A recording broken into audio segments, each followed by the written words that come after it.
ಗುರುಜಿ, ಇವತ್ತು ಶಿವರಾತ್ರಿಯ ಪ್ರಯುಕ್ತ ಸಾಕಷ್ಟು ವಿಚಾರಧಾರೆಯನ್ನ ನಮ್ಮ ಮುಂದಿರ್ತಿದ್ದೀರಾ, ಅದು ಶಿವನ ಕುರಿತಾಗಿ ಮಾತುಕತೆಯನ್ನ ಮುಂದುವರಿಸೋಣ್ವೆ. ಹಾಗೆ ಹೇಳ್ತಿದ್ರಿ, ಈ ಶಬ್ದ ಅನ್ನೋ ಹುಟ್ಟು ಹೇಗಾಯ್ತು ಅಂತ ತಿಳಿಸ್ತೀನಿ ಅಂತ. ಖಂಡಿತ. ಪರಮೇಶ್ವರನು ಈ ಶಬ್ದ ಮಾಲಿನ್ಯ ಇಲ್ಲದಿದ್ದ ಪಕ್ಷದಲ್ಲಿ ಯಾವ ಕಾಲಕ್ಕೂ ಯಾವುದು ಏನು ನಡೀತಾ ಇದೆ ಅನ್ನೋದು ಗೊತ್ತಾಗ್ತಿರಲಿಲ್ಲ. ಅದನ್ನ ಸೌಂಡ್ ವೇವ್ಸ್ ಅಂತ ಕರಿತೀವಿ. ಈ ಸೌಂಡ್ ವೇವ್ಸ್ ಅಂದ್ರೆ ಈ ಒಂದು ಸಾಧಾರಣವಾಗಿ ಒಂದು ಹಾಡು ಹೇಳಿ ಆ ಅಂತ ಹೇಳಿ ಒಂದು ಸ್ವರ ಅಂತ ಇಟ್ಕೊಳ್ಳಿ. ಆ ಸ್ವರಕ್ಕೆ ಶಬ್ದ ಬೇಡವೆ, ಆ ಅನ್ನೋದು ನಿಮಗೆ ಕೇಳಬೇಡವೆ. ಆ ಗಾಳಿನಲ್ಲಿ ಸುಮ್ಮನೆ ಹಂಗೆ ಹೋಗ್ತಾ ಇದ್ರೆ ಏನಿದು ಅಂದ್ರೆ ಏನಾಗ್ತಿತ್ತೋ, ಎಲ್ಲರೂ ಮೂಗ್ರೋ ಕಿವಿಡ್ರೋ ಅನ್ಕೋಬೇಕಾಗಿತ್ತು. ಇಂಥ ಒಂದು ಪರಿಸ್ಥಿತಿಯನ್ನ ಜಗತ್ತು ಸೃಷ್ಟಿ ಪರಿಪಾಲಕನಾದವನು ಇಡೀ ಜಗತ್ತಿನ ಅದೆಷ್ಟು ಸುಂದರವಾಗಿ ಕೆತ್ತಿದ್ದಾನೆ ಅಂತೀರ. ಅವನು ತಾಳ ಹಾಕಿದ್ರೆ ತಾಳದ ಸ್ವರನೇ ಬೇರೆ, ಕೈ ತಟ್ಟಿದ್ರೆ ಕೈ ಸ್ವರನೇ ಬೇರೆ, ಯಾವ್ದಾದ್ರು ಪಾತ್ರೆ ಶಬ್ದ ಬಿದ್ದರೆ ಪಾತ್ರೆ ಶಬ್ದನೇ ಬೇರೆ, ನೀರಲ್ಲಿ ಅಕಸ್ಮಾತ್ ಈಜಾಡ್ತಿದ್ರೆ ಚಟ ಚಟ ಚಟ ಚಟ ಅಂತ ಇರುತ್ತೆ, ಅಂದ್ರೆ ಯಾರೋ ಓಡಾಡ್ತಾ ಇದ್ರೆ ಏನು ಶಬ್ದ ಬೇರೆ. ಹೀಗೆ ಆ ಶಬ್ದಗಳಿಗೆ ಒಳ್ಳೆ ಶಬ್ದ, ಕೆಟ್ಟ ಶಬ್ದಗಳು, ಶಬ್ದಗಳ ಮಾಲಿನ್ಯವೇ ವಿಶೇಷವಾಗಿರ್ತಕ್ಕಂಥ ವಿಚಾರ. ಆದರೆ ಇವತ್ತಿನ ದಿವಸ ಪೊಲ್ಯೂಷನ್ ಆದಂಗೆ ಇರೋ ಬರೋ ಶಬ್ದಗಳ ಮಧ್ಯದಲ್ಲಿ ಆ ಭಗವಂತನ ಶಬ್ದ ಖಂಡಿತ ಕೇಳ್ತಾ ಇಲ್ಲ. ಆ ಏಕಾಂತ ಶಬ್ದ ಅನ್ನೋದು ನಿಸ್ವಾರ್ಥ ಶಬ್ದ. ಆ ಏಕಾಂತ ಶಬ್ದ ಯಾವಾಗ ಬರುತ್ತೆ ಅಂದರೆ ಓಂ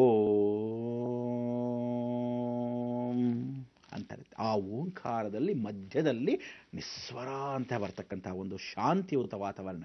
ಆ ಓಂಕಾರ ಪದವನ್ನು ಕೇಳಿದಾಕ್ಷಣಕ್ಕೆ ಭೂಮಿಗೆ ಇಷ್ಟೆಲ್ಲ ಪ್ರಾಣಿ ಪಕ್ಷಿ ಜೀವರಾಶಿಗಳಿಗೆಲ್ಲ ಒಂದು ಶಬ್ದವನ್ನು ಕೊಟ್ಟಾಗ ಪರಮೇಶ್ವರನು ಅದನ್ನು ಮೂಲ ಮಂತ್ರವಾಗಿ ಕೊಟ್ಟ.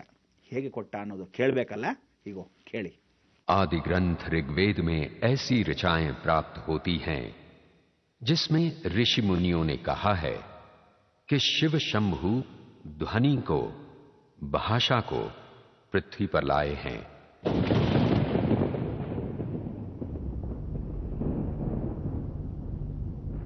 संसार निस्तब्ध था, निशब्द था, सबको किसी की प्रतीक्षा थी। वायुमंडल में कोई हलचल नहीं थी। फिर ध्वनि लहरें कैसे प्रसरित होंगी? समस्त देवी देवता सांब सदाशिव की शरण गए। हे शंकर महादेव, इस रमणीय धरा को प्रभु नाद दो, ध्वनि दो, ताकि सब एक दूसरे से संभाषण कर सकें। पृथ्वी पर शीतल हवा चलने लगी। वायु की मदद करने वरुण और आकाश प्रस्तुत हुए। पवन के प्रकोप से घन गड़गड़ाहट के साथ टकराने लगे।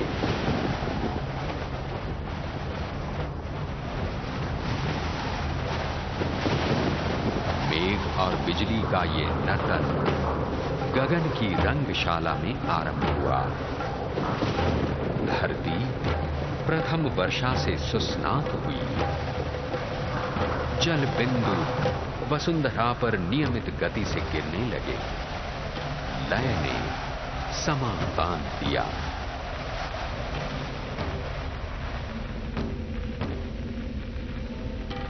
अचानक धरती फटी। नाद धरा पर अवतरित हुआ। नाद जिसके आगमन की सबको प्रतीक्षा थी। मनुष्य को अक्षर मिले, स्वर मिले, व्यंजन मिले, भाषा मिली। नभमंडल में टकराने वाले बादलों और बिजली के साथ डमरू बजने लगा। महादेव के डमरू ने अग्नि पर बरसने वाली वर्षा की धारा से लय बांध ली और नटराज ने डमरू के बोलों से लयबद्ध तालों की रचना की।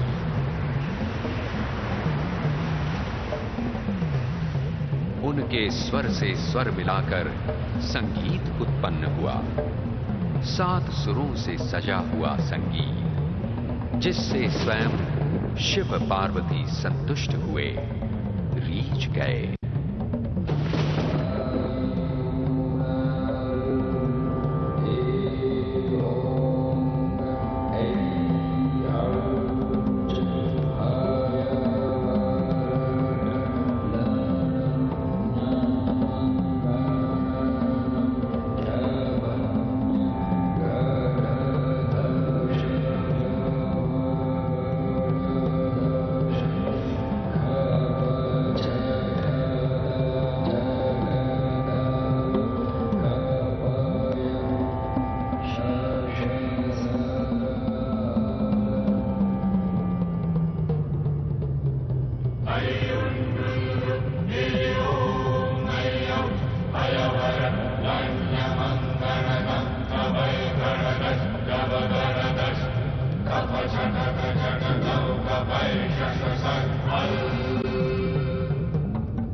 ನೋಡಿದ್ರ, ಇದನ್ನ ಮೂಲಮಂತ್ರ ಅಂತ ಕರಿತೀವಿ. ಈ ಮೂಲಮಂತ್ರವನ್ನ ಯಾರು ಮನೆಯಲ್ಲಿ ಜಪಿಸ್ತಾರೋ, ಪ್ರತಿದಿನ, ಪ್ರತಿ ಕ್ಷಣ, ಪ್ರತಿಯೊಂದು ದಿನದಲ್ಲೂ ಈ ಮಂತ್ರವನ್ನ ಜಪಿಸಿದರೆ ಸಾಕು. ಅಥವಾ ಈ ಶಬ್ದ ಮಾಲಿನ್ಯದಲ್ಲಿರ್ತಕ್ಕಂಥ ಈ ವಾತಾವರಣವನ್ನ ಸೃಷ್ಟಿ ಮಾಡಿರತಕ್ಕಂಥ ಆ ಪರಮೇಶ್ವರನಿಗೆ ನಮಸ್ಕರಿಸಿ ಈ ಮಂತ್ರವನ್ನ ಮೂಲಮಂತ್ರವಾಗಿ ಒಮ್ಮೆ ಆದರೂ ಪ್ರತಿದಿನ ಹೇಳಿದ್ರೆ ಸಾಕು. ನಿಮ್ಮಲ್ಲಿ ಇರತಕ್ಕಂಥ ದಾರಿದ್ರ್ಯ ಇರಲಿ, ಜಗತ್ತಿನ ಕಲ್ಮಶವೆಲ್ಲ ಹೋಗುತ್ತಂತೆ. ಇದನ್ನು ಪ್ರಯೋಗ ಮಾಡ್ತಕ್ಕಂಥವ್ರು ಸಾಕಷ್ಟು ಜನ ಪ್ರಯೋಗಶಾಲೆಯಾಗಿ, ವಿಶೇಷವಾಗಿ ಅವರಲ್ಲಿರ್ತಕ್ಕಂಥ ಶಾಂತಿ ವಾತಾವರಣ ಕಾಡಲ್ಲಿ ಕೂಡ ಸೃಷ್ಟಿ ಮಾಡಿದ್ರು. ಕಾಡಲ್ಲಿ ಒಂದು ವಿಚಾರ ತಿಳಿಸ್ಕೊಟ್ಟೆ. ಜಗತ್ತೀಶ್ವರನ ಪರಮಾತ್ಮನ ಕೃಪಾಕಟಾಕ್ಷದಲ್ಲಿ ಕಳೆದು ಹೋದಾಗ ಅವನಿಗೆ 80 ವರ್ಷಕ್ಕೊಮ್ಮೆ ದೈವ ರಹಸ್ಯ ಅಂತ ಸಿಗತ್ತೆ. ಈ ದೈವ ರಹಸ್ಯದಲ್ಲಿ ಅವನಿಗೆ ಸಂಪ್ರೋಕ್ಷಣೆ ಅಂತ ಕರಿತೀವಿ. ಅಂದರೆ ಒಂದು ಈಶ್ವರನ ದೇವಸ್ಥಾನಕ್ಕೆ ಯಾವುದೇ ಸಮಯದಲ್ಲಾದರೂ 80 ವರ್ಷಗಳ, ಅಂದರೆ 8 ಅಂತ ಸೇರಿದಾಗ ಈ 8ನ ಅಂಶ ಏನು ಕರ್ಮಸ್ಥಾನ ಅಂತ ಕರಿತೀವಿ. ಆ ಕರ್ಮ ಫಲಗಳನ್ನು ಧ್ವಂಸ ಮಾಡೋಕ್ಕೆ ಪರಮೇಶ್ವರನೇ ಸ್ವತಃ ಇಳಿತಾನಂತೆ. ಆಗ ಸಂಪ್ರೋಕ್ಷಣೆ ಅಂತ ಕರಿತೀವಿ. ಈ ಫಾರ್ ಎಕ್ಸಾಂಪಲ್ಲು ಗೋಕರ್ಣದಲ್ಲಿ ಸಂಪ್ರೋಕ್ಷಣೆ ಅಂತ ಮಾಡಿದ್ರು. ಗೋಕರ್ಣದಲ್ಲಿ ಸಂಪ್ರೋಕ್ಷಣೆ ಮಾಡಿದಾಗ 80 ವರ್ಷಗಳ ಕಾಲ ಆ ವಿಶೇಷವಾಗಿರ್ತಕ್ಕಂಥ ಶಿವಲಿಂಗವನ್ನು ಪುನರ್ ಪ್ರತಿಷ್ಠಾಪನೆ ಮಾಡ್ತಾರೆ, ಪುನರ್ ಶಕ್ತಿನ ಕೊಡ್ತಾರೆ. ಆ ಸಮಯದಲ್ಲಿ ನೋಡ್ಬೇಕು ನೀವು, ಆ ಲಿಂಗ ನೀವಿಷ್ಟೇ ಅನ್ಕೊಂಡಿರ್ತೀರ, ಅದು ಬೆಳೆದು ನಿಂತ್ಕೊಳ್ಳುತ್ತೆ. ಆವತ್ತಿನ ದಿವಸ ಅಕಸ್ಮಾತ್ ಶಕ್ತಿಗಳನ್ನು ಸೇರಿದಾಗ ಇಡೀ ಜಗತ್ತಿನ ನಕ್ಷತ್ರಗಳೆಲ್ಲ ಅವನ ದರ್ಶನವನ್ನು ಮಾಡೋಕ್ಕೆ ಭೂಮಿಗೆ ಇಳಿಯುತ್ತಂತೆ. ಅದನ್ನೇ ಹೇಳೋದು. ಆ ಸಮಯದಲ್ಲಿ ಆಕಾಶವನ್ನು ನೋಡಿದ್ರೆ 80 ವರ್ಷಗಳ ಕಾಲದಲ್ಲಿ ಒಂದು ಸಲ ಒಂದು ದೇವಸ್ಥಾನಕ್ಕೆ 80 ವರ್ಷವಾದರೆ ಸಾಕು. ಆಕಾಶದಲ್ಲಿ ಆ ಗೋಪುರದ ಮೇಲ್ಭಾಗ, ಅಂದರೆ ವಿಮಾನ ಗೋಪುರದ ಮೇಲ್ಭಾಗ ನೋಡಿದ್ರೆ ಇಡೀ ಜಗತ್ತಿನ ನಕ್ಷತ್ರ ಒಂದು ಕಡೆ ಸೇರಿದ್ದ ಹಾಗೆ ಆ ಶಕ್ತಿ, ಹೇಲಿಸ್ ಕಾಮೆಟ್ ಆಗಲಿ, ಮೀಟ್ರಾಯ್ಡ್ಸ್ ಆಗಲಿ, ಎಲ್ಲವೂ ಅಲ್ಲಿ ಬಂದು ಸೇರುತ್ತೆ. ಧೂಮಕೇತುಗಳು ಅಂತ ಏನು ಕರೀತೀರಾ ಅದನ್ನು. ಆ ನಕ್ಷತ್ರಗಳ ಸಮೇತ ಸೂರ್ಯನು ಆ ಸಮಯದಲ್ಲಿ ರಾತ್ರಿ ಆದರೂ ಸಹ ಹಗಲಿನಲ್ಲೂ ಚಂದ್ರ ಕಾಣ್ತಾನೆ, ರಾತ್ರಿಯಲ್ಲಿ ಸೂರ್ಯ ಕಾಣ್ತಾನೆ, ಅಲ್ಲೇ ನಿಂತಿದ್ದಾನೇನೋ. ಯಾಕಪ್ಪ ಹೋಗಲಿಲ್ಲ ಅಂದರೆ ಪರಮೇಶ್ವರನ ದರ್ಶನ 80 ವರ್ಷಕ್ಕೊಮ್ಮೆ. ಪರಮೇಶ್ವರ ಹಾಗೆ ನಿದ್ರಾವಸ್ಥೆಯಲ್ಲಿದ್ದಾಗ ಯಾವತ್ತು ತಿಳ್ಕೊಳ್ಳಿ, ಅವನು ಒಂದು ಕಣ್ಣು ಮುಚ್ಚಿದ್ರೆ 2 ಕಣ್ಣನ್ನು ತೆಗೆದಿರ್ತಾನೆ ಸಾಧಾರಣವಾಗಿದ್ದಾಗ. ಇಲ್ಲ 2 ಕಣ್ಣನ್ನು ಮುಚ್ಚಿದ್ದಾಗ 1 ಕಣ್ಣನ್ನು ತೆಗೆದಿರ್ತಾನೆ. 3 ಕಣ್ಣು ಮುಚ್ಚಿದ್ರೆ ಗಂತಿ ಏನೋ ಇದೇ 2012ನೇ ಗತಿ. ಆ 2012ಕ್ಕೆ ಪ್ರಕೃತಿಯ ಪ್ರಳಯ ಯಾರಿಂದ? ಜಗನ್ಮಾತೆಯಿಂದ. ಅವನ ಅರ್ಧಾಂಗಿಯಾಗಿರ್ತಕ್ಕಂಥವಳು. ಶಿವನು ಇಲ್ಲದೆ ಶಕ್ತಿ ಇಲ್ಲ, ಶಕ್ತಿ ಇಲ್ಲದೆ ಶಿವನಿಲ್ಲ. ಇವರಿಬ್ಬರ ಜಗಳ ಮಧ್ಯದಲ್ಲೇ ಜಗತ್ತು ಏನಾಗಬೇಕು? ಅಲ್ಲೋಲ ಕಲ್ಲೋಲ. ಅದನ್ನೇ ಅಂಥ ಒಂದು ಸಮಯದಲ್ಲಿ ಆ ಅಲ್ಲೋಲ ಕಲ್ಲೋಲಕ್ಕೆ ಶಾಂತಿಯುತ ವಾತಾವರಣ ಬೇಕು ಅನ್ನೋದಕ್ಕೆ ನೀವೇನು ಮಾಡಬೇಕು? ಆ ಶಾಂತಿಯಿಂದ, ಆ ಶಾಂತಿ ಮೂಡಿರ್ತಕ್ಕಂಥ ನಿಮ್ಮ ಮನಸ್ಸಿಗೆ ಕಲ್ಮಶವಾಗೋದ್ರಿಂದ. ಹಾಗೆ ಜಾಗರಣೆಯ ಕುರಿತಾಗಿ ಏನೋ ಹೇಳಬೇಕು, ತಿಳಿಸ್ತೀನಿ ಅಂತಿದ್ರಿ. ಖಂಡಿತ ನೋಡಿ, ಪ್ರತಿಯೊಬ್ಬರು ಮನುಷ್ಯರು ಇವತ್ತಿನ ದಿವಸ ಹೇಳ್ತಾ ಇದ್ದೀನಿ, ಬರೀ ಬಿಲ್ವಪತ್ರೆ ಮಾತ್ರ ಪೂಜೆ ಮಾಡಬೇಕು ಅನ್ನೋ ಶಾಸ್ತ್ರದಲ್ಲಿ ಇಲ್ಲ. ಶಿವನಿಗೆ ಬಿಲ್ವಪತ್ರೆ ಯಾಕೆ ಶ್ರೇಷ್ಠತೆ ಅಂದರೆ, ಲಕ್ಷ್ಮಿ ಅದರಲ್ಲಿ ಅಡಗಿರ್ತಾಳೆ. ಇಡೀ ಜಗತ್ತಿನ ಯಾವುದೇ ಒಂದು ಎಲೆಗಳನ್ನು, ಯಾವುದೇ ಪತ್ರಗಳನ್ನು ಪೂಜೆ ಮಾಡಿದ್ರೆ ನಿರ್ಮಾಲ್ಯವಾಗುತ್ತೆ. ಅಂದರೆ ದೇವರ ಮೇಲೆ ಹಾಕಿದ ತಕ್ಷಣಕ್ಕೆ ಒಣಗೋಯ್ತು ಅಂದಾಗ ಬಿಸಾಕ್ತೀವಿ. ಆದರೆ ಹಂಗಲ್ಲ, ಬಿಲ್ವಪತ್ರೆ ಮಾತ್ರ ಎಷ್ಟು ಒಣಗದಷ್ಟು ಶ್ರೇಷ್ಠತೆ ಇನ್ನೂ ಹೆಚ್ಚುತ್ತಾ ಇರುತ್ತೆ. ಆ ಬಿಲ್ವಪತ್ರೆಯನ್ನ ಇನ್ನೊಂದು ದೇವರ ಮೇಲೆ ಇಟ್ಟರೂ ಸಹ ಅದಕ್ಕೆ ಇನ್ನಷ್ಟು ಶಕ್ತಿ ಬರುತ್ತೆ. ಶಿವನಿಗಿರ್ತಕ್ಕಂಥ ಶಕ್ತಿ ಆ ಬಿಲ್ವಪತ್ರೆಯಲ್ಲಿ ಅಡಗಿರೋದೇ ಗೊತ್ತಾಗತ್ತೆ ನಿಮಗೆ ಕಣ್ಣಿನ ರೂಪದಲ್ಲಿ. ಅದಕ್ಕೆ ನಾನು ಎಷ್ಟೋ ಜನಕ್ಕೆ ಏನು ಹೇಳಿದ್ದೀನಿ, ರಹಸ್ಯ ಲಕ್ಷ್ಮೀನ ಹೊಲಿಸ್ಕೊಳ್ಳೋದು ಬಿಲ್ವಪತ್ರೆ ಹಾರವನ್ನ. ಇವತ್ತಿನ ದಿವಸ ಉತ್ತರಾಭಿಮುಖಕ್ಕೆ ಶಿವರಾತ್ರಿಯಲ್ಲಿ ಸ್ಮರಣೆ ಮಾಡ್ಕೊಳ್ಳಿ. ಬುಧವಾರ ಬೇರೆ ಇವತ್ತು. ಅಂತಹ ಬುಧವಾರದಲ್ಲಿ 2ನೇ ತಾರೀಕು ಬಹಳ ಚೆನ್ನಾಗಿದೆ. ಚಂದ್ರನು ಮನೋಕಾರಕನಾಗಿರ್ತಾನೆ, ಪೌರ್ಣಮಿಗೆ ಹತ್ರ ಆಗ್ತಾ ಇದ್ದಾನೆ. ಬಹಳ ಸಂತೋಷ ಪಡ್ಬೇಕ್ರಿ. ನೀವೆಲ್ಲ ಏನು ಮಾಡಬೇಕು, ಇವತ್ತಿನ ದಿವಸ ಲಕ್ಷ್ಮಿನ ಉತ್ತರಾಭಿಮುಖವಾಗಿರ್ತಕ್ಕಂಥ ಫೋಟೋವನ್ನ, ಉತ್ತರಕ್ಕೆ ಲಕ್ಷ್ಮಿನ ತಿರುಗಿಸಿ, ಆ ಬಿಲ್ಲುಪತ್ರೆ ಹಾರವಾಗಿ ಕಟ್ಟಿ ಅವಳ ಬಿಲ್ಲುಪತ್ರೆ ಹಾರವನ್ನು ಹಾಕಿ, ತದನಂತರ ಶಿವನಿಗೂ ಪೂಜೆ ಪುನಸ್ಕಾರಗಳನ್ನ ರಾತ್ರಿ ಮಾಡಬೇಕು. ರಾತ್ರಿ ಸಿದ್ಧತೆ, ಪಂಚಾಮೃತ ಅಭಿಷೇಕವನ್ನು ಮಾಡ್ಕೊಳ್ಳಿ. ಎಲ್ಲಾ ವಿಧವಾದ ನೀರು ಅಕಸ್ಮಾತ್ ಮನೆಯಲ್ಲಿ ಗಂಗೆ ಯಮುನೆ ಚೈವ ಗೋದಾವರಿ ಸರಸ್ವತಿ ನರ್ಮದಾ ಸಿಂಧು ಕಾವೇರಿ ಅಂತ ಹೇಳಿ ಕ್ಷೇತ್ರಕ್ಕೆ ಹೋಗಿರ್ತೀರ, ಕೆಲವರು ನೀರುಗಳು ತಂದಿರ್ತೀರ, ಸಂತೋಷ, ತಂದಿರಿ. ಆದರೆ ಇವತ್ತಿನ್ನೊಂದು ಹೇಳ್ತಾ ಇದ್ದೀನಿ, ಇನ್ನೇನು ಆಟಮ್ ಅಂತ ಕರಿತೀವಿ, ಪ್ರತಿಯೊಬ್ಬರಿಗೂ ಈ ಋತುವಲ್ಲಿ ಎಲ್ಲಾ ಮರಗಳು ಚಿಗುರುತ್ತವೆ, ಹೊಸ ಚಿಗುರು ಬರೋ ಸಮಯ. ಅದಕ್ಕೆ ಆ ಚಿಗುರುಗಳನ್ನೆಲ್ಲ ಕಿತ್ಕೊಂಡ್ಬರ್ಬೇಕು. ಮಧ್ಯಾಹ್ನ ಇನ್ನೇನು ನಿಮ್ಮ ಮಕ್ಕಳಿಗೆಲ್ಲ ಕೆಲಸ, ಅಲ್ಲಿ ಇಲ್ಲಿ ಅಲಿಯೋ ಬದಲು ಹೋಗ್ಬಿಟ್ಟು ಎಲ್ಲ ಚಿಗುರುಗಳು ಕಿತ್ಕೊಂಡ್ಬರಕ್ಕೆ ಹೇಳಿ.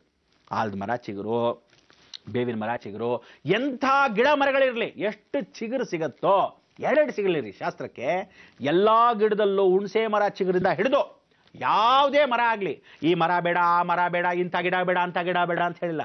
ಪ್ರಕೃತಿಯನ್ನು ಸಂರಕ್ಷಣೆ ಮಾಡಿರ್ತಕ್ಕಂಥ, ಪ್ರಕೃತಿನ ಸೃಷ್ಟಿ ಮಾಡಿರ್ತಕ್ಕಂಥ ಬ್ರಹ್ಮ ವಿಷ್ಣು ಮಹೇಶ್ವರನಿಗೆ, ಲಯಕರ್ತನಾಗಿರ್ತಕ್ಕಂಥ ಪರಮೇಶ್ವರನಿಗೆ ಎಲ್ಲಾ ವಿಧವಾದ ಚಿಗುರುಗಳನ್ನ ದೇವತೆಗಳಿಗೆ ಸಾಕ್ಷಾತ್ ಪರಿಪೂರ್ಣವಾಗಿ ಪರಮೇಶ್ವರನಿಗೆ ಅರ್ಪಿಸಿದ್ರಂತೆ. ಇವತ್ತಿನ ದಿವಸ ಎಲ್ಲಾ ವಿಧವಾದ ಪತ್ರಗಳನ್ನ ಗಣಪತಿ ಹಬ್ಬದಲ್ಲಿ ಹೇಗಾಗ್ತೀವೋ, ಎಲ್ಲಾ ವಿಧವಾದ ಚಿಗುರುಗಳನ್ನ ನೂತನವಾದ ವಿಶೇಷವಾಗಿರ್ತಕ್ಕಂಥ ಉತ್ತರಾಯಣ ಪುಣ್ಯಕಾಲದಲ್ಲಿ ಇವತ್ತು ಶಿವನಿಗೆ ಅರ್ಪಿಸಿದ್ರೆ ಸಾಕಂತೆ, ಕೇಳಿದ್ದು ನಿಮ್ಮದಾಗತ್ತೆ. ಎಂಥ ಆನಂದ ಗೊತ್ತಾ. ಆಮೇಲೆ ನೀರುಗಳು ತಂದಿರ್ತೀರ, ಎಲ್ಲೋ ಸುಮ್ಮನೆ ಒಂದು ಕ್ಯಾನಲ್ಲೋ, ಒಂದು ಪುಟ್ಟದಾಗಿ, ಎಲ್ಲೋ ಒಂದು ಲೋಟದಲ್ಲೋ, ಎಲ್ಲೋ ಒಂದು ತೀರ್ಥ, ಒಂದು ದೇವಸ್ಥಾನಕ್ಕೆ ಹೋಗಿ ಕ್ಷೇತ್ರ ತಂದಿರ್ತೀರ, ಕುಮಾರಧಾರೆ ಆಗಲಿ, ಕೊಲ್ಲೂರು ಮೂಕಾಂಬಿಕೆ ಆಗಲಿ, ಎಲ್ಲೋ ಒಂದು ಆ ತೀರ್ಥಗಳನ್ನ ಕೂಡ ಎಲ್ಲರೂ ಶೇಖರಣೆ ಮಾಡಿ ಒಂದು ಲೋಟಲ್ಲಿ ಹಾಕಿಟ್ಟಿರಿ, ಅಥವಾ ಒಂದು ಚೊಂಬಿಗೆಯಲ್ಲಿ ಹಾಕಿಟ್ರಿ, ಅಥವಾ ತಂಬಿಗೆಯಲ್ಲಿ ಹಾಕಿಟ್ರಿ, ನಿಮ್ಮ ಯಥಾಶಕ್ತಿ ಹಾಕಿ ಅಭಿಷೇಕವನ್ನ ಮಾಡಿದಾಗ ಕೊನೆಯದಾಗ ತೀರ್ಥವನ್ನು ಹಾಕಿದ್ರೆ ಎಲ್ಲಾ ಸ್ನಾನಗಳು ಅಭಿಷೇಕವನ್ನ ನಾವು ದೇವರಿಗೆ ಮಾಡಿದ ಹಾಗೆ ಒಂದು ಫಲ ಅಲ್ವಾ. ಎಂಥ ಸಂತೋಷ. ರಾತ್ರಿ ಮಲಗಬಾರದು ಅಂದಾಕ್ಷಣಕ್ಕೆ ಏನು ಮಾಡ್ತೀರಾ ಗೊತ್ತಾ, ಎಲ್ಲರೂ ಪಿಕ್ಚರ್ಗಳು ನೋಡ್ಕೊಂಡು ಕೂತಿರ್ತೀರ. ಇವತ್ತಿನ ಕಾರ್ಯಕ್ರಮದಲ್ಲಿ, ಇವತ್ತಿನ ದಿವಸದಲ್ಲಿ ಯಾರಾದರೂ ಪಿಕ್ಚರು ಗಿಚ್ಚರು ಅಂತ ನೋಡ್ಕೊಂಡು ಕೂತಿದ್ರಿ, ಅದು ಯಾವುದೇ ಪಿಕ್ಚರ್ ಆಗಲಿ, ಯಾವುದೇ ದೇವರ ಸ್ಥಾನಗಳಲ್ಲ, ಪ್ರಯೋಜನ ಇಲ್ಲ. ನಿಮ್ಮ ಕಾನ್ಸಂಟ್ರೇಷನ್ನು ಒಂದು ನೋಡ್ಕೊಂಡು ಕೇಂದ್ರ ಬಿಂದುವಲ್ಲಿ ಆ ಜಾಗರಣೆ ಮಾಡೋದು ಏನು ಪ್ರಯೋಜನ. ಅದ್ರ ಬದಲು ಬರಿಗಾಲಲ್ಲೋ ಚೊಪ್ಪಲಿ ಹಾಕೊಂಡು ದೇವಸ್ಥಾನಗಳಿಗೆ ಹೋಗಿ ಬನ್ನಿ. ಇವತ್ತಿನ ದಿವಸ 108 ಲಿಂಗ ಕನಿಷ್ಠ ಪಕ್ಷ ದರ್ಶನ ಮಾಡಿದ್ರೆ ಸಾಕಂತೆ, ಶ್ರೇಷ್ಠತೆ ಅಂತೆ. ಕೆಲವರು ಏನು ಮಾಡ್ತೀರಾ ಗೊತ್ತಾ, ಒಂದೇ ಕಡೆ 108 ಲಿಂಗ ಇದೆ, ಹೊರಗೆ ಬರ್ಬೇಡ, ಹಂಗೆ ಪ್ರಯೋಜನ ಇಲ್ಲ. ನೀವೇನೇ ಮಾಡಿ ಕೆಲವರೆಲ್ಲ ಅನ್ಕೊಂಡಿದ್ದೀರಾ, ಒಂದು ಕಡೆ ಯಾವ್ದಾರ ಒಂದು ದೇವಸ್ಥಾನದಲ್ಲಿ 108 ಲಿಂಗ ಪ್ರತಿಷ್ಠಾಪನೆ ಮಾಡಿದ್ರು, ಇಲ್ಲಿ ನೋಡ್ಬಿಟ್ರಪ್ಪ ಫಸ್ಟ್ ಕ್ಲಾಸ್, ಇಲ್ಲೇ 108 ಲಿಂಗ ಆಗೋಯ್ತು, ಪ್ರಯೋಜನ ಇಲ್ಲ. ಒಂದೊಂದು ದೇವಸ್ಥಾನದಲ್ಲಿ ಎಷ್ಟೇ ಕಲ್ಲುಗಳು ಒಂದು ದೇವಸ್ಥಾನದಲ್ಲಿ ಇಟ್ರು ಒಂದೇ ದೇವರಿದ್ದ ಹಾಗೆ. ರಾಜ, ಒಬ್ಬೊಬ್ಬನ ರಾಜ ಒಂದೊಂದು ಊರಲ್ಲಿದ್ರೇನೆ ಆ ರಾಜನಿಗೆ ಇರತಕ್ಕಂಥ ಮರ್ಯಾದೆ. ಎಲ್ಲ ರಾಜರನ್ನು ಎತ್ಬಿಟ್ಟು ಒಂದು ತಕ್ಕಡಿ ಹಾಕಿಟ್ಬಿಟ್ರೆ ಊಟ ಮಾಡ್ರೆ ಅಂದ್ರೆ ಎಲ್ಲರೂ ಹಂಚ್ಕೊಂಡು ತಿಂತಾರೆ. ಹಾಗೆ 108 ಲಿಂಗಗಳು ಒಂದೇ ದೇವಸ್ಥಾನದಲ್ಲಿದ್ರೆ ಅದು ಒಂದೇ ಶಕ್ತಿಗೆ ಸಮಾನ, ಎಲ್ಲ ಲಿಂಗಗಳ ಸಮಾನ ಅಲ್ಲ. ನೀವು ಬೇರೆ ಬೇರೆ ದೇವಸ್ಥಾನಕ್ಕೆ ಹೋಗ್ಬೇಕು, ಬೇಲೂರೆಲ್ಲ ಬೇಳೆ ಬೇಯಿಸ್ಕೊಳಕ್ಕೆ ಅಲ್ಲಿ ಇಲ್ಲಿ ಹೋಗ್ತಾರೆ, 108 ಲಿಂಗ ಇಟ್ಬಿಟ್ರೆ ಒಂದು ಕಡೆ ಬರ್ತಾರೆ ಜನ ಅನ್ಕೊಂಡ್ಬಿಟ್ಟಿದ್ದೀರಾ. ಇದೆಲ್ಲ ಸುಳ್ಳು. ಯಾವ ಕಾಲಕ್ಕೂ ತಿಳ್ಕೊಳ್ಳಿ. ಈ ಈಶ್ವರನ ದೇವಸ್ಥಾನ ನೋಡ್ತೀರಾ, ಬಹಳ ಸಂತೋಷ. ಇನ್ನೊಂದು ಈಶ್ವರನ ದೇವಸ್ಥಾನಕ್ಕೆ ಹೋಗಿ, ಅಲ್ಲೂ ನೋಡಿ ಆ ರೀತಿ ಕನಿಷ್ಠ ಪಕ್ಷ 108 ಆಗದಿದ್ದ ಪಕ್ಷದಲ್ಲಿ 54 ನೋಡಿ, 54 ಆಗದಿದ್ದ ಪಕ್ಷದಲ್ಲಿ ಕನಿಷ್ಠ 32 ನೋಡಿ, 32 ಆಗದಿದ್ದ ಪಕ್ಷದಲ್ಲಿ ಕೇವಲ 11 ಲಿಂಗಗಳು ನೋಡಕ್ಕಾಗಲ್ಲ ನಿಮಗೆ.